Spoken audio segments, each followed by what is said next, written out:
Bonjour et bienvenue dans cette nouvelle vidéo dans laquelle on va découvrir comment faire un design style rétro sunset à l'aide d'un outil gratuit en ligne. Et restez bien jusqu'à la fin de la vidéo si vous voulez reproduire la même chose.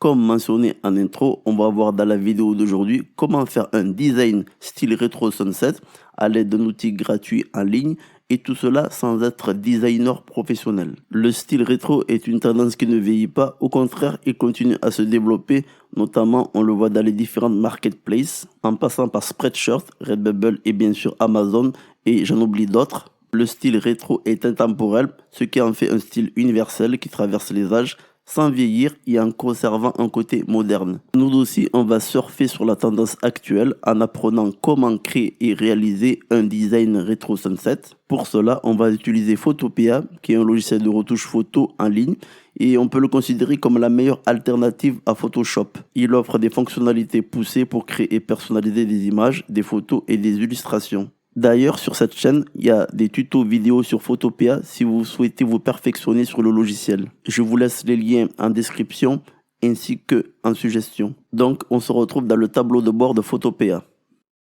Je vous ai laissé les liens pour accéder directement au site de Photopea dans la description en bas de la vidéo. L'outil possède une base de templates gratuite que pour vous servir de modèle pour vos réalisations. Lorsque vous créez un nouveau projet, il vous propose également de choisir différents formats parmi les différents standards du web, un Facebook ou un photo profil de Twitter, un post Instagram ou une miniature de YouTube.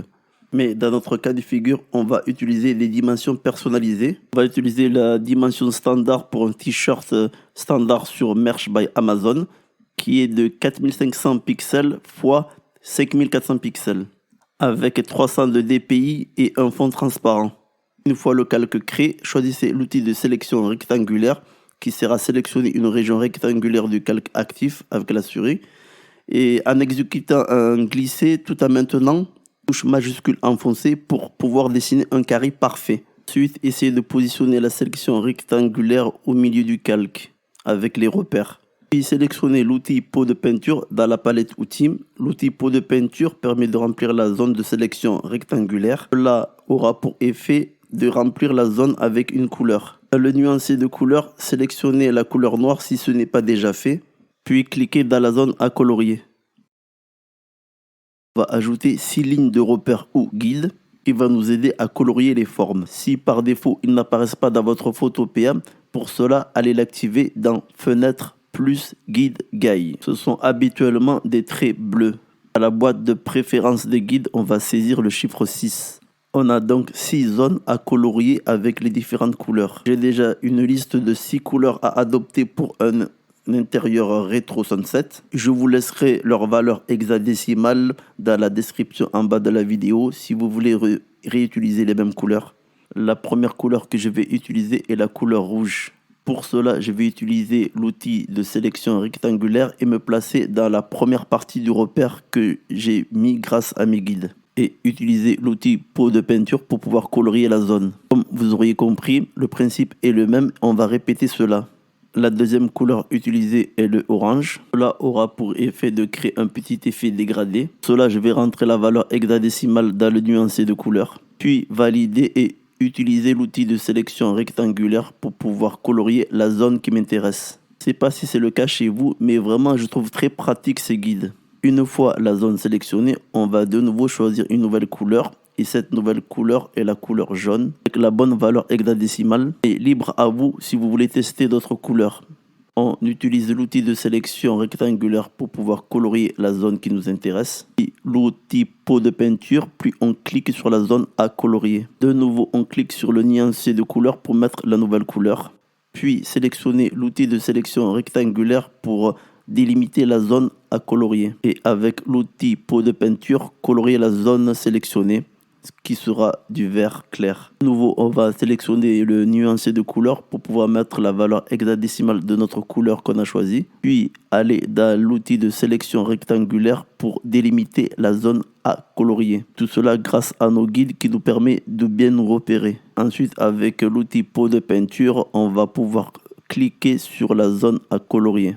Et enfin, pour la dernière fois, on va sélectionner le nuancier de couleur et mettre la valeur hexadécimale de notre couleur qu'on souhaite mettre, puis sélectionner l'outil de sélection rectangulaire pour délimiter la zone à colorier.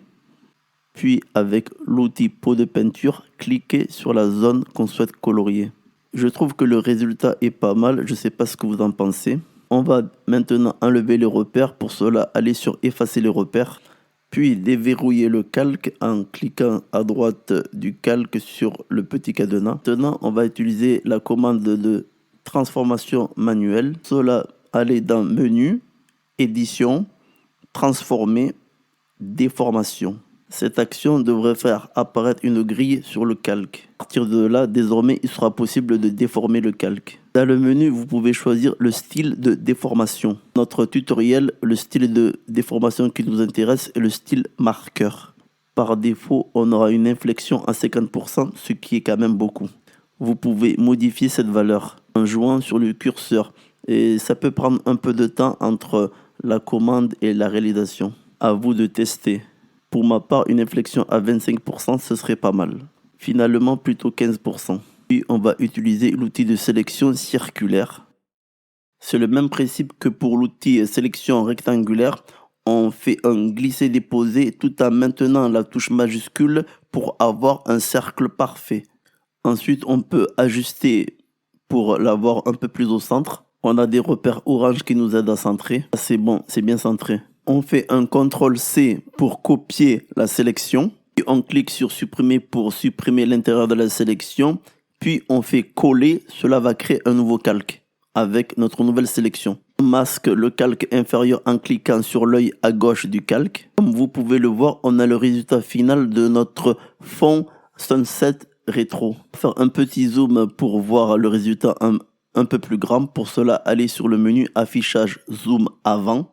Je ne sais pas ce que vous en pensez, mais je trouve que le résultat est très intéressant avec de belles courbes, très colorées aux couleurs rétro. Mais ce n'est pas fini, on va aller plus loin pour créer un design exploitable pour les marketplaces et qui se vend bien.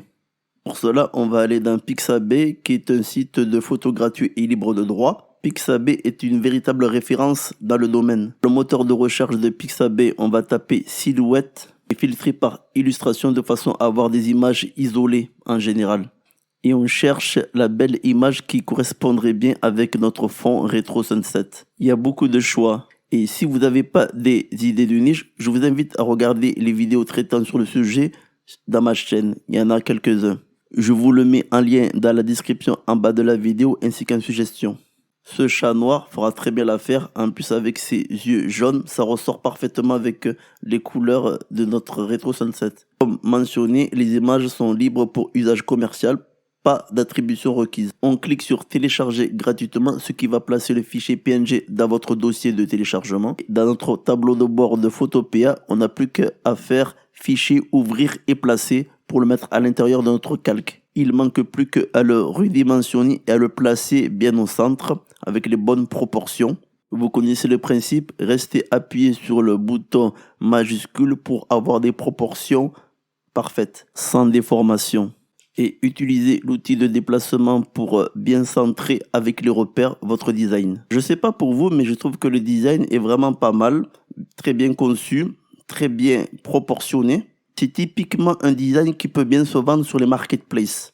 Laissez-moi un commentaire, les commentaires sont ouverts pour me dire si vous avez réussi à refaire la même chose chez vous, voire à mieux.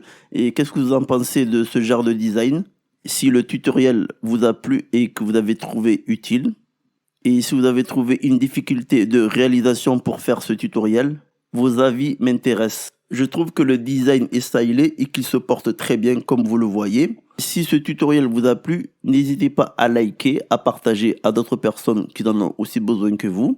Et abonnez-vous si ce n'est pas encore fait, car je produis des vidéos régulièrement, c'est-à-dire une fois par semaine, des vidéos à valeur ajoutée. abonnez-vous pour ne rien manquer. Donc, je vous dis à la semaine prochaine pour une prochaine vidéo.